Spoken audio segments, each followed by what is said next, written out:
சந்தன மரக்கன்றுங்க 50 ரூபாங்க. ஒரு 15 கன்று 20 கன்று இருக்கு. 50 ரூபாங்க. இல்ல 15 நாத்துங்க. அந்த மாதிரி அதெல்லாம் எவ்வளவு வறட்சியிலையும் நல்லா வளருங்க. ஒரு 15 வருஷத்துக்கு பின்னாடி அறுவடை பண்ணோம்னா நல்ல விலை கிடைக்குங்க. நம்ம ஊருங்க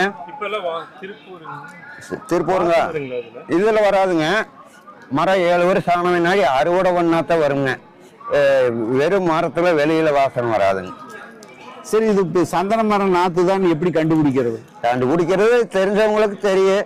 புதுசா பாக்குறவங்க வேற ஒரு நாத்தை வேற ஒருத்தர் வந்து சந்தன மரம் நாத்துன்னு வித்துட்டாங்கன்னா நம்மளுக்கு எப்படி தெரியும்? ஏன்னா விதை மோசம் பண்ணிடுது, நாத்து மோசம் பண்ணிடுது. இது யாருக்குமே தெரியாது, மனமும் வராது. சந்தன மரம்னா மனம் வந்தா தான் தெரியும். அதுதான் இந்த மாதிரியான. நீங்க எப்படி கண்டுபிடிக்கிறீங்க? நமக்கு அந்த மரத்துக்குள்ளேயே இருக்கிறனால அந்த செடியினுடைய தன்மை ஒரு அவ்வளவு தூரத்துல ஒரு மரம் இருந்தாலும் இங்க இருந்தே பார்த்து சொல்லிடுவானுங்க, அங்க ஒரு சந்தன மரம் இருக்கு அப்படின்னு.